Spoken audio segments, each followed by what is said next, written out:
بسم اللہ الرحمن الرحیم۔ السلام علیکم پاکستان۔ ناظرین، آپ کو جیسا کہ معلوم ہے کہ پچھلی ویڈیو میں نے آپ کو آرمی کے بارے میں مختلف انفارمیشنز دی تھیں کہ جس میں کہ پاک فوج پر لگائے جانے والے الزامات کے چند جو ہیں جوابات وہ میں نے دینے کی کوشش کی ہے اور کلیریفیکیشن کی کوشش کی ہے، جو کہ ایک عام پاکستانی ہونے کی حیثیت سے اور پاک فوج سے پیار کرنے والے ایک ذمہ دار شہری ہونے کی حیثیت سے میرا فرض بنتا تھا۔ ناظرین، جو الزامات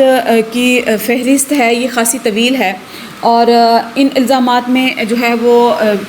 جو بڑے بڑے الزامات ہیں ان میں سے ایک الزام یہ بھی لگایا جا رہا ہے کہ جو زرعی زمین ہے یہ تمام افسران کو جو ہے وہ الاٹ کی جاتی ہے، جو جتنے بھی آرمی کے آفیسرز ہیں ان سب کو الاٹ کی جاتی ہے، حالانکہ ایسا بالکل نہیں ہے۔ زرعی زمین صرف ان افسران کو الاٹ کی جاتی ہے جو کہ شہید ہو جاتے ہیں، اور ان شہداء کے خاندان کو یا پھر ان آفیسرز کو جن کو کسی قسم کی بڑی ڈسیبلٹی جو ہے اس کا سامنا کرنا پڑتا ہے، یعنی کہ ان کا کوئی ٹانگیں کٹ جائیں ان کی یا ان کے بازو کٹ جائیں، تو ایسی صورت میں ان کو زرعی زمین جو ہے وہ الاٹ کی جاتی ہے۔ اور اس کے علاوہ صرف چند مخصوص جو ہوتے ہیں افسران جن کو کہ ان کی اعلیٰ خدمات اور بہترین قابلیت و مہارت کی بنا پر زرعی زمین جو ہے وہ الاٹ کی جاتی ہے۔ اس کے علاوہ آرمی کے اوپر ایک بڑا الزام یہ ہے کہ آرمی ویلفیئر ٹرسٹ جو ہے یہ آرمی نے جو ہے پاک فوج کو، باقی چونکہ ویسے بھی ان کو بہت زیادہ جو ہے وہ حکومت کی طرف سے ان کو پینشنز اور گریجویٹیز وغیرہ اور پلاٹس وغیرہ ملتے ہیں، تو اس کے علاوہ ایک آرمی ویلفیئر ٹرسٹ ہے جو کہ گورنمنٹ رن کر رہی ہے، اور اس سے بھی جو ہے وہ آرمی کے آفیسرز وہ مستفید ہوتے ہیں، استفادہ حاصل کرتے ہیں۔ تو آپ کی اطلاع کے لیے آرمی ویلفیئر ٹرسٹ ایک کمرشل تنظیم ہے جس کا کہ اپنا ذاتی انتظامی ڈھانچہ ہے، اور یہ اپنے فنڈز کو جو ہے مختلف کاروبار اور اسکیموں سے اکٹھا کرتی ہے، جو کہ یہ آرمی کی ویلفیئر کے لیے مختلف جو شعبہ جہات ہیں ان میں کے انویسٹ کر کے کاروبار کرتے ہیں، اور ان سب جو آمدن حاصل ہوتی ہے، اس کاروبار سے جو آمدن جو ہے یہ ویلفیئر ٹرسٹ حاصل کرتا ہے، اس کے اوپر باقاعدہ یہ حکومت کو ٹیکس پے کرتے ہیں۔ ناظرین، یہ ایک پرائیویٹ تنظیم ہے، اور بنیادی طور پر یہ تنظیم اس لیے شروع کی گئی تھی کہ وہ 90% سے جو زیادہ آفیسرز ہیں جو کہ 44 سے لے کے 49 سال تک کی عمر تک ریٹائرڈ ہو جاتے ہیں، ان کے لیے جو ہے وہ نوکری کا دوبارہ سے بندوبست کیا جائے، تاکہ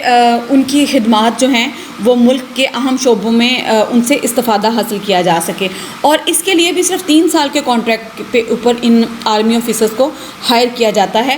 اگر ہم دیکھیں اس کا مقابلہ گورنمنٹ سیکٹر کے ملازمین کے ساتھ کریں تو گورنمنٹ سیکٹر میں جو گورنمنٹ ملازم ہیں ان کی عمر کی حد 60 سال تک ہوتی ہے،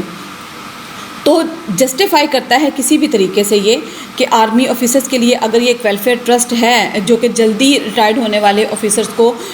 ملکی معاملات میں انوالو کرنے کے لیے، تو it's not a big deal. میرا نہیں خیال کہ یہ کوئی بہت بڑا ایشو ہے، یا جس کو، اور پھر ویسے بھی یہ وہ پرائیویٹلی کام کر رہے ہیں، کوئی گورنمنٹ تو ان کو نہیں اس کے لیے پے کر رہی، ظاہر ہے وہ بھی اسی معاشرے کا حصہ ہیں، انہوں نے یہیں رہنا ہے، انہوں نے بھی یہاں سے کھانا ہے، ان کے بھی بیوی بچے ہیں، ان کے ساتھ بھی پیٹ لگا ہوا ہے، تو کیسے ہو سکتا ہے کہ ہم ان کو بالکل سائڈ لائن کر دیں اور ان کو اپنے معاملات سے بالکل، آرمی کوئی باہر سے تو نہیں آئی ہوئی، ہمارے لوگ ہیں، ہم ہی میں سے لوگ ہیں، ہمارے ہی بھائی ہیں، ہمارے ہی بیٹے ہیں، تو پھر ان کی ویلفیئر کے لیے اگر ایک ادارہ پرائیویٹلی کام کر رہا ہے تو ہمیں اس پہ فخر ہونا چاہیے کہ ہماری عوام جو ہے اور جو ہماری اتنی متحد ہے کہ وہ لوگ اپنے نوجوانوں کو ضائع نہیں کرتے، بلکہ ان کی ایبلٹیز جو گورنمنٹ نے ان کے اوپر انویسٹ کیا ہوتا ہے تو بعد میں اس سے استفادہ حاصل کیا جاتا ہے۔ ایک سب سے اہم بات اور جو بہت بڑا نقطہ ہے اور جس کو کہ بہت زیادہ بڑھا چڑھا کر پیش کیا جاتا ہے وہ یہ ہے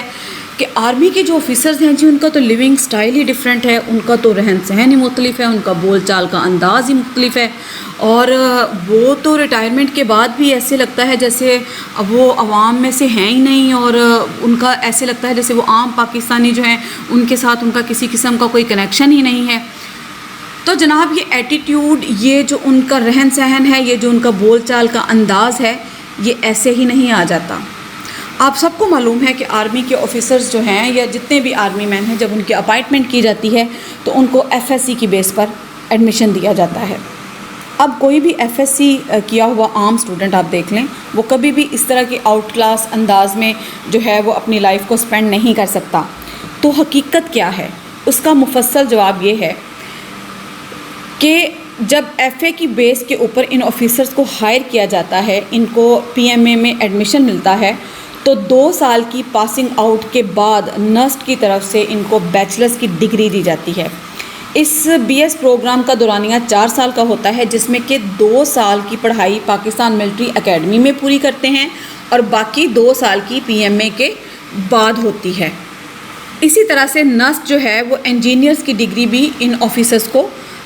دیتی ہے۔ اس کے علاوہ ملک کے اندر اور باہر ان آرمی آفیسرز کے لیے بہت سے کورسز جو ہیں وہ حکومت کی طرف سے کنڈکٹ کروائے جاتے ہیں،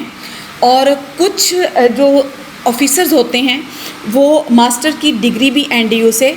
حاصل کر لیتے ہیں، لیکن اپنی مہارت اور اپنی قابلیت کی بنا پر۔ اسی طرح سے ان چند آفیسرز میں سے مزید جو چند پرسنٹیج ہے وہ اسٹریٹجک اسٹڈیز میں PhD کی ڈگری حاصل کرتے ہیں،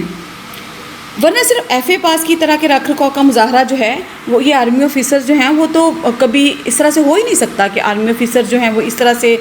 ڈیل کر سکیں عوام کے سامنے، اس طرح سے ان کا جو رہن سہن ہے، جو ان کا بول چال ہے، ان کی جو moralities ہیں وہ اس طرح سے نکھر کے سامنے کیسے آ سکتی ہیں۔ ایجوکیشن جو ہے وہ ساتھ ساتھ ان آرمی آفیسرز کی ٹریننگ کے چلتی ہے۔ اسی طرح سے آرمی کے بارے میں ایک متھ یہ ہے کہ جی یہ تو جتنے بھی آرمی آفیسرز ہیں یہ تو سب کو بلڈی سویلین سے زیادہ کوئی اہمیت نہیں دیتے۔ اب بہت عجیب بات یہ لگتی ہے کہ یہ آرمی آفیسرز کہاں سے اٹھ کے جاتے ہیں؟ عام لوگوں میں سے ہی اٹھ کے جاتے ہیں۔ یہ کتنے لوگوں کا، کتنے آفیسرز کا بیک گراؤنڈ جو ہے وہ آرمی کا ہوگا؟ زیادہ سے زیادہ صرف 10% آرمی آفیسرز ایسے ہوتے ہیں جن کا کہ بیک گراؤنڈ آرمی کا ہوتا ہے، ادروائز مور دین 90% جو ہیں وہ ہمارے جیسے عام خاندانی پس منظر سے اٹھ کر اوپر آتے ہیں۔ لیکن یہ جو بلڈی سویلین کا کانسیپٹ ہے، یہ اگر کوئی ایک آدھ بندہ یا ایک آدھ آرمی آفیسر جو ہے اس طرح کا ایٹیٹیوڈ شو کرتا ہے تو ایکسیپشنز ہر جگہ ہوتی ہیں، ہر ڈپارٹمنٹ میں ہوتی ہیں، ہر شعبے میں ہوتی ہیں۔ وہاں پہ جو ہے وہ اس طرح سے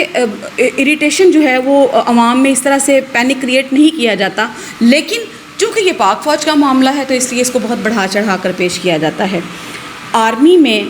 اس طرح کے ڈسپلنری معاملات کے اوپر انتہائی سخت سزائیں دی جاتی ہیں جو کہ کوئی عام پبلک سرونٹ سوچ بھی نہیں سکتا۔ کسی عام آدمی کو اس طرح کی سزائیں ملتی ہی نہیں ہیں۔ سو اس کانسیپٹ کو ختم کریں، آرمی کو آئسولیٹ کرنا بند کریں۔ وہ کوئی دوسری دنیا کی مخلوق نہیں ہیں، وہ ہم میں سے ہیں۔ سو یہ اس چیز کو ختم کریں کہ آرمی جو ہے وہ کوئی الگ ہے، وہ بھی ہمارے اپنے ہیں، ہم ان کے پرابلم بھی وہی ہیں جو ہم عام لوگوں کے ہیں۔ سو اس طرح سے جو ہے وہ ان کو ڈسگریس جو ہے وہ ان کو نہیں کیا جا سکتا، اس طرح سے ڈسرسپیکٹ نہیں کیا جا سکتا ان کو۔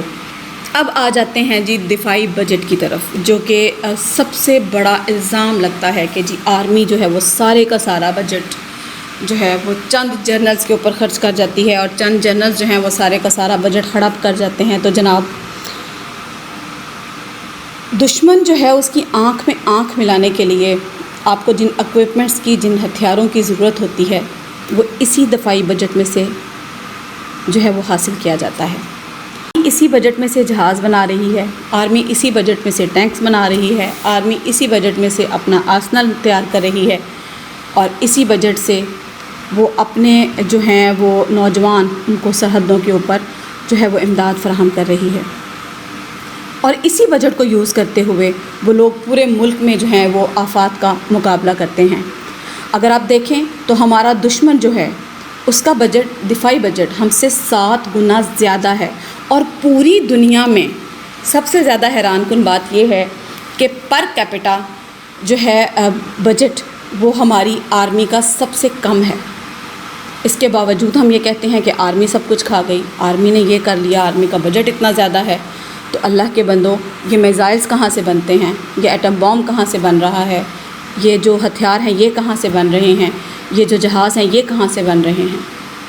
اپنے ذہن کو صاف کریں، اپنی آرمی سے پیار کریں۔ ہم ان کی بیک پہ اگر کھڑے نہیں ہوں گے تو وہ کیسے مقابلہ کر سکیں گے؟ ہم ان کے خلاف اگر کانسپیریسیز چلاتے رہیں گے تو وہ کیسے دشمن کا مقابلہ کریں گے؟ ان کو ڈیمورلائز کر کے ہمیں کیا ملے گا؟ پلیز اپنے آپ کو جو ہے وہ آرمی کے حق میں آواز اٹھانے والا بنائیں، آرمی کے خلاف آواز اٹھانے والا مت بنیں، ورنہ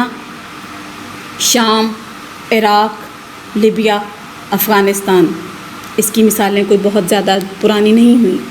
یہ پاک فوج ہے جس نے دشمن کو کنٹرول کر کے رکھا ہے، ورنہ اب تک ہمارا نام و نشان مٹ چکا ہوتا. یہ اللہ کے سپاہی ہیں، یہ اللہ کے لیے لڑتے ہیں، اور شہیدوں کی محنت کو رائیگاں مت کریں. پاک فوج کو ہر معاملے میں بلیم مت کریں. پاک فوج دنیا کی بہترین فوج ہے، ہمیں اپنی فوج سے پیار ہے. پاک فوج زندہ باد، پاکستان پائندہ باد.